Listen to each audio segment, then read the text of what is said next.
Assalamualaikum warahmatullahi wabarakatuh.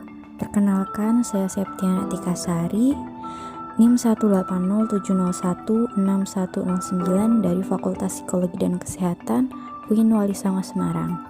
Pada kesempatan kali ini, saya akan memaparkan materi mengenai sumber pemberdayaan komunitas yang berfokus pada komunitas miskin. Apa aja sih yang akan kita bahas dalam materi sumber pemberdayaan komunitas yang berfokus pada komunitas miskin ini? Yang pertama, ada upaya pemberdayaan komunitas miskin. Kemudian ada bentuk pemberdayaan komunitas miskin, lalu ada contoh bentuk pemberdayaan komunitas miskin. Sebelum beranjak ke bahasan pertama, sebelumnya saya akan menjelaskan sedikit mengenai pemberdayaan komunitas terlebih dahulu. Jadi singkatnya, pemberdayaan komunitas merupakan suatu sistem atau upaya-upaya tersendiri yang dilakukan komunitas tersebut agar bisa bertahan dan sejahtera. Tujuannya untuk apa? Jadi tujuannya adalah untuk memampukan dan memandirikan masyarakat dari perspektif kemiskinan atau keterbelakangan, kesenjangan, serta ketidakberdayaan yang berkembang pesat dalam kehidupan. Baik, langsung saja. Adapun upaya pemberdayaan suatu komunitas masyarakat yang dapat dilakukan. Yang pertama ada membangun kembali struktur dan lembaga yang memberikan akses kesetaraan terhadap sumber daya pelayanan dan partisipasi masyarakat. Jadi di sini membangun kembali atau paling tidak mengubah struktur dan juga lembaga yang memberikan akses kesetaraan terhadap sumber daya, pelayanan, dan juga kesempatan partisipasi masyarakat dalam kehidupan. Kemudian yang kedua ada membangun sistem pemerintahan yang efektif dan efisien untuk menguatkan kesadaran masyarakat tentang isu sosial. Jadi di sini dapat dilakukan dengan aksi-aksi sosial seperti itu. Kemudian yang ketiga diperlukan pengetahuan dan keterampilan untuk meningkatkan kualitas hidup tiap anggota komunitas tersebut. Oleh karena itu, pemberdayaan melalui segmen pendidikan perlu dilakukan untuk mewujudkan komunitas yang terampil dan berpendidikan. Baik, setelah upaya-upaya tersebut dilakukan, harus ada sumber yang mewadahi pemberdayaan komunitas tersebut supaya bisa lebih berkembang. Apa saja sumber pemberdayaan komunitas tersebut?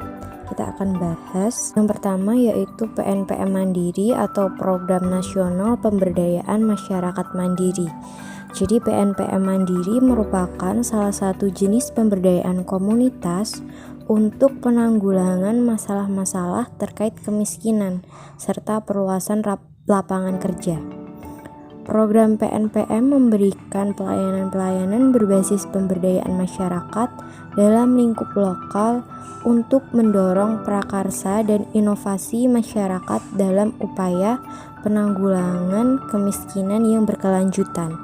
Program ini terdiri dari 3 komponen utama yaitu BLM atau Bantuan Langsung Masyarakat untuk kegiatan pembangunan, lalu komponen yang kedua DOK atau Dana Operasional Kegiatan untuk kegiatan perencanaan pembangunan, partisipatif, dan kegiatan pelatihan masyarakat. Lalu komponen yang ketiga yaitu pendampingan masyarakat yang dilakukan oleh fasilitator pemberdayaan, fasilitator teknik, dan fasilitator keuangan. Kemudian sumber atau bentuk pemberdayaan komunitas yang kedua ada PLPBK atau Penataan Lingkungan Pemukiman Berbasis Komunitas. PLPBK di sini pada dasarnya merupakan tindak lanjut dalam kerangka strategi program PNPM Mandiri Perkotaan untuk membangun transformasi masyarakat mandiri menuju madani, yang bertujuan agar seluruh masyarakat dapat hidup secara harmonis dalam lingkungan yang sehat, tertib, lestari, dan berciri khas. PLPBK ini berfokus pada upaya penanggulangan kemiskinan melalui pembangunan bidang sosial, ekonomi, dan lingkungan.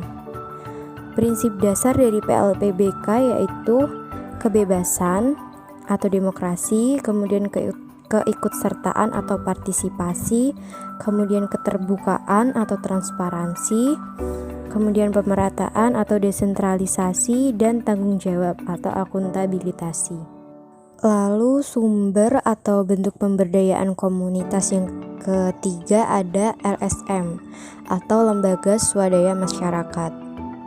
Jadi LSM ini adalah organisasi yang didirikan oleh perorangan atau sekelompok orang yang secara sukarela memberikan pelayanan kepada masyarakat umum tanpa tujuan untuk memperoleh keuntungan atau nirlaba dari kegiatannya. Jadi organisasi ini bukan merupakan organisasi pemerintahan, birokrasi, ataupun negara. Sehingga kegiatan yang dilakukan itu untuk kepentingan masyarakat umum yang tidak bertujuan untuk memperoleh keuntungan. Terdapat 4 klasifikasi secara garis besar, yaitu yang pertama, organisasi donor. Merupakan organisasi non-pemerintahan yang memberikan dukungan biaya bagi kegiatan organisasi. Jadi organisasi donor di sini sebagai penyalur sumbangan dana untuk komunitas tersebut melakukan kegiatan. Yang kedua yaitu organisasi mitra pemerintahan. Merupakan organisasi non-pemerintahan yang melakukan kegiatan dengan cara bermitra dengan pemerintah dalam melakukan kegiatannya. Yang ketiga ada organisasi profesional. Merupakan organisasi non-pemerintahan yang melakukan kegiatan berdasarkan kemampuan profesional seperti organisasi non-pemerintahan pendidikan, organisasi non-pemerintahan bantuan hukum, organisasi non-pemerintahan kesehatan, organisasi non-pemerintahan pengembangan ekonomi, dan lain-lain. Lalu yang keempat ada organisasi oposisi. Merupakan organisasi non-pemerintahan yang melakukan kegiatan dengan memilih untuk menjadi penyeimbang dari kebijakan pemerintah. Organisasi non-pemerintahan ini bertindak melakukan kritik dan pengawasan terhadap keberlangsungan kegiatan pemerintah. Kemudian bahasan yang terakhir yaitu contoh bentuk pemberdayaan komunitas miskin. Di sini saya mengambil contoh program unggulan dari Departemen Perikanan dan Kelautan dalam rangka pengembangan dan pemanfaatan potensi ekonomi daerah secara optimal. Sebelum membahas apa sih program itu, Indonesia adalah negara kepulauan terbesar di dunia dengan potensi kekayaan lautnya yang melimpah. Nah, masyarakat pesisir Indonesia sebagian besar berprofesi sebagai nelayan. Kekayaan laut yang melimpah tidak lantas membuat hidup nelayan Indonesia sejahtera. Nah, apa sih penyebabnya? Jadi faktor utama permasalahan tersebut yaitu pendidikan. Jadi kurangnya skill membuat nelayan terjebak dalam kemiskinan. Sedangkan kita memiliki potensi kekayaan laut yang melimpah. Oleh karena itu, pemerintah membuat sebuah program pemberdayaan, yaitu program PEMP atau Pemberdayaan Ekonomi Masyarakat Pesisir. Nah, apa sih PEMP itu? Jadi, PEMP merupakan program yang ditujukan untuk mengembangkan masyarakat pesisir yang mata pencahariannya bersumber dari eksplorasi dan pemanfaatan sumber daya pesisir kelautan.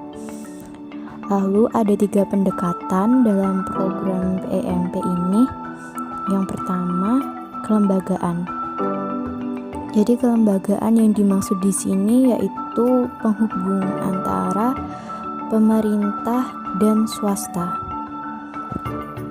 yang dapat menjamin kesinambungan usaha dan peningkatan pendapatan komunitas tersebut. Yang kedua yaitu pendampingan. Pendampingan di sini berguna untuk mengubah pola pikir dan perilaku masyarakat yang lebih maju dan mandiri. Jadi tenaga pendamping di sini biasa disebut sebagai fasilitator untuk mendampingi masyarakat selama kegiatan, membantu menyusun rencana kegiatan mulai dari perencanaan, pelaksanaan, dan tindak lanjut. Kemudian yang ketiga adalah dana usaha produktif bergulir. Jadi ini bertujuan untuk menyediakan dana untuk pengembangan usaha. Pada program ini sumber dana yang diberikan pemerintah yaitu BLM atau dana bantuan langsung masyarakat untuk modal kerja dan untuk memperlancar kegiatan usaha. Sekian materi yang dapat saya sampaikan. Apabila ada kesalahan dan kekurangan, saya mohon maaf. Semoga bermanfaat. Terima kasih. Wassalamualaikum warahmatullahi wabarakatuh.